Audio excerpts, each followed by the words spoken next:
Hi everyone, അസ്സലാമു അലൈക്കും, welcome back. നമുക്കിന്ന് വെറൈറ്റി ആയിട്ടുള്ളൊരു പ്രോൺസ് ബിരിയാണി റെസിപ്പി ഉണ്ടല്ലോ. അതിനായിട്ട് ഒരു മിക്സിയിലേക്ക് കൊച്ചുള്ളി, വെളുത്തുള്ളി, പെരിഞ്ജീരകം, ഇഞ്ചി, കാന്താരിമുളക് ചതച്ചെടുക്കാം. ഒരു കുക്കറിലേക്ക് കുറച്ച് വെളിച്ചെണ്ണ ഒഴിച്ചു കൊടുക്കാം. 3 സവാള ചെറുതായിട്ട് കട്ട് ചെയ്ത് വെച്ചത് ആഡ് ചെയ്യാം.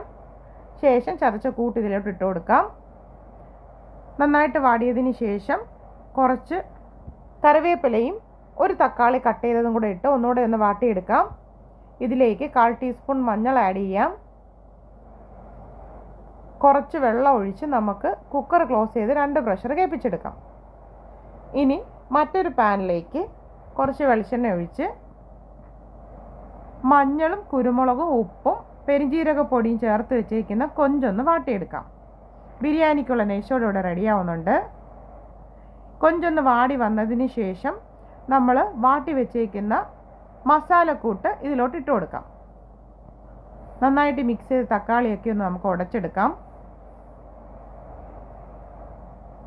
ഉപ്പ് ആഡ് ചെയ്ത് കൊടുക്കാം. പെപ്പർ പൗഡർ ആഡ് ചെയ്യാം. വെറൈറ്റി എന്ന് പറയുന്നത് ഇതിൽ വേറെ മസാലകളൊന്നും ആഡ് ചെയ്യുന്നില്ല. ഇനി നമ്മൾ ഇതിലോട്ട് സ്പെഷ്യലായിട്ടുള്ളൊരു സാധനം ആഡ് ചെയ്യുന്നുണ്ട്. അത് അടുത്ത വീഡിയോയിൽ നമുക്കിപ്പോൾ കാണാം. മല്ലിയില ആഡ് ചെയ്ത് കൊടുക്കാം. ഒന്ന് തിളയ്ക്കുമ്പോഴത്തേക്ക് നമുക്കിനി കുറച്ച് കട്ടിയുള്ള തേങ്ങാപ്പാൽ ആഡ് ചെയ്ത് കൊടുക്കാം. നല്ല ടേസ്റ്റാണ് ഇതിൻ്റെ മസാലയ്ക്ക് തേങ്ങാപ്പാൽ ആഡ് ചെയ്യുമ്പോൾ. തേങ്ങാപ്പാൽ ഒഴിച്ചതിന് ശേഷം കുറച്ച് കറിവേപ്പില ഇട്ട് ഒന്ന് യോജിപ്പിച്ച് സ്റ്റവ് ഓഫ് ചെയ്യാം. നമ്മുടെ നെയ്ച്ചോറ് ഇവിടെ ആയിട്ടുണ്ട്. ഇനി ഉള്ളിയും നട്ട്സും കിസ്മിസും ഒക്കെ വറുത്ത് വെച്ചിട്ടുണ്ട്.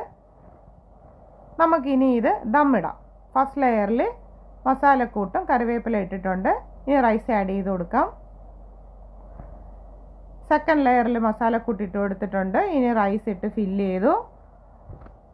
നമ്മുടെ അലങ്കാര പണികൾ ഇവിടെ ഫിനിഷ് ആയിട്ടുണ്ട്. 2 മിനിറ്റ് ദം ചെയ്തെടുക്കാം. നല്ല ടേസ്റ്റി ആയിട്ടുള്ളൊരു പ്രോൺ ബിരിയാണിയാണ്. എല്ലാവരും ട്രൈ ചെയ്ത് നോക്കണം.